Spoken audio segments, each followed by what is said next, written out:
Hello जय हिंद दोस्तों। और आप लोग कैसे हैं? मैं उम्मीद करता हूं कि आप लोग ठीक होंगे। जैसा कि आप लोग को पता है कि यूपी एएसआई की वैकेंसी आई है। इस वीडियो में हम लोग कंप्लीट डिस्कस करेंगे कि किस तरीके से फॉर्म फिल किया जाएगा, कितनी सीट है, उसका सिलेबस क्या है, सिलेक्शन प्रोसेस क्या है, हर एक चीज को बहुत स्टेप बाय स्टेप डिस्कस किया जाएगा।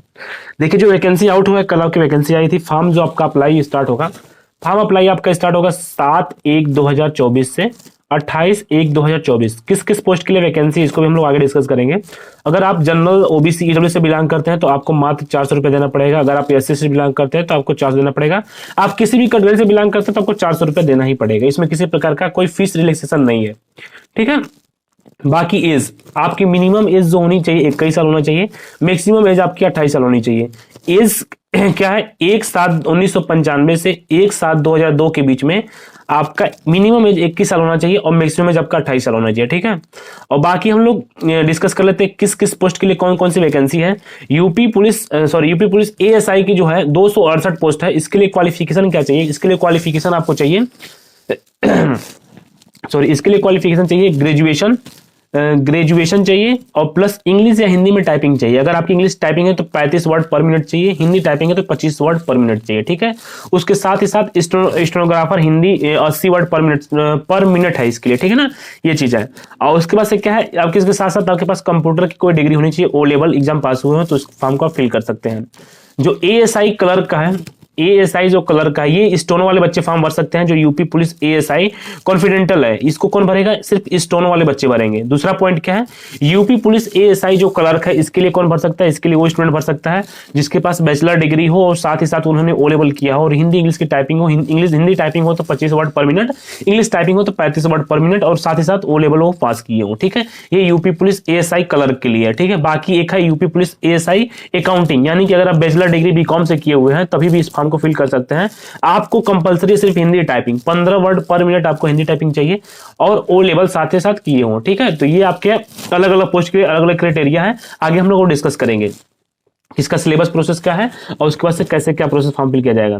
और इसमें हम लोग देख लेते हैं यूपी पुलिस एएसआई, जो कि स्टोनो वाले बच्चे, जो बच्चे स्टोनो सीखे उनके लिए पोस्ट है। जनरल में 114 सीट है, ईडब्ल्यूएस में 25 सीट है, ओबीसी में 17 सीट है, 71 सीट है, एससी में 54 सीट है और एसटी में 4 सीट है।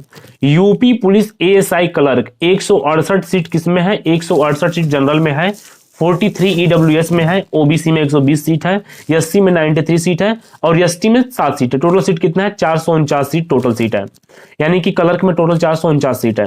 बाकी यूपी पुलिस एएसआई अकाउंटिंग, यानी कि जो बच्चे बीकॉम किए हैं वो इस फॉर्म को फिल कर सकते हैं, जैसा कि हमने आपको ऊपर बताया है।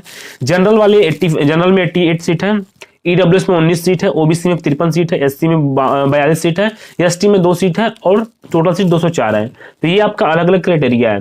बाकी हमने आपको बता दिया है इसका, हाँ, इसकी फिजिकल एलिजिबिलिटी हम लोग चेक कर लेते हैं क्या क्या फिजिकल एलिजिबिलिटी है। मेल, जो स्टूडेंट मेल से बिलोंग करते हैं और कटघरी उनका जनरल ओबीसी एससी है तो उनकी हाइट 163 सेंटीमीटर चाहिए, चेस्ट 77 से 82 सेंटीमीटर चाहिए। रनिंग कितना है? 28 मिनट में 4.8 किलोमीटर रनिंग है। ये मेल के लिए है, जनरल ओबीसी एससी के लिए।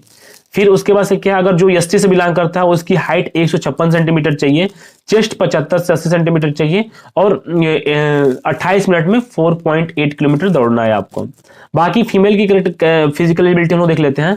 जनरल ओबीसी एससी 150 सेंटीमीटर चाहिए लड़कियों को और उसके बाद से क्या, 16 मिनट में 2.4 किलोमीटर दौड़ना है। फीमेल अगर एसटी कोई है तो उसका 145 सेंटीमीटर चाहिए, 16 मिनट में 2.4 किलोमीटर दौड़ना है, ठीक है। ये आपका क्या फिजिकल एलिजिबिलिटी है। बाकी हम लोग बता दिए हैं कि फॉर्म जो आपका एक्टिवेट होगा 7 तारीख से फॉर्म आपका भरा जाएगा और 28 जनवरी से फॉर्म फिल किया जाएगा, ठीक है ना।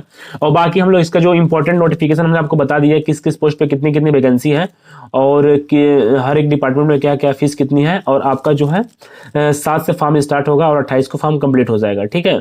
और बाकी देखते हैं कोई और इंपॉर्टेंट चीज़ है तो उसके बारे में हम लोग डिस्कस कर लेते हैं। और जैसा कि हमने आपको बताया कि ग्रेजुएशन के साथ साथ ग्रेजुएशन, देखिए अलग अलग तरीके ग्रेजुएशन है। एक तो कॉमर्स वालों का अलग है और बाकी जो स्टेनोग्राफर किया उसके लिए भी एक अलग है और साथ ही साथ उसके पास कोई कंप्यूटर की डिग्री होनी चाहिए, ठीक है ना। कंप्यूटर की कोई डिग्री होनी चाहिए, विश्वविद्यालय यूनिवर्सिटी से प्राप्त भी होगी तो चलेगा, ठीक है ना। या एनसीसी किया है बी सर्टिफिकेट तो उससे भी काम हो जाएगा उसका, ठीक है। बाकी मैंने आपको एज रिलैक्सेशन बता ही दिया है, कब से किस तरीके से फॉर्म फिल करना है और फिजिकल एलिजिबिलिटी भी हमने आपको अच्छे से बता दिया है। और इस देखिए इसका सिलेबस के बारे में हम डिस्कस कर लेते हैं। सिलेबस, इसमें सिलेबस आपका है समान हिंदी और कंप्यूटर ज्ञान 100 क्वेश्चन, यानी कि हिंदी और कंप्यूटर से रिलेटेड 100 क्वेश्चन रहेगा।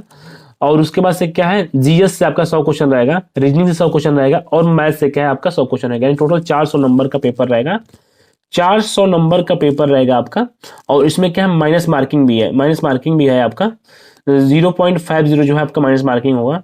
और ये इस तरीके से है। बाकी हमने यहाँ पे सिलेबस मैं ये पीडीएफ अपने टेलीग्राम चैनल पे डाल दूंगा, आप लोग वहां से चेक कर सकते हैं। इसका जो सिलेबस है, मैंने कंप्यूटर और हिंदी का जो देखिए, कंप्यूटर और हिंदी से कितना क्वेश्चन आएगा आपका 100 क्वेश्चन आएगा, सामान्य ज्ञान सीजीएस से 100 क्वेश्चन रहेगा, मैथ से 100 क्वेश्चन, रीजनिंग से 100 क्वेश्चन, टोटल 400 क्वेश्चन रहेगा। बाकी ये जो पीडीएफ हम अपने टेलीग्राम ग्रुप पे डाल दूंगा, आप लोग वहां से इस पीडीएफ को अच्छे से चेक कर लीजिएगा, हर एक चीज को चेक कर लीजिएगा।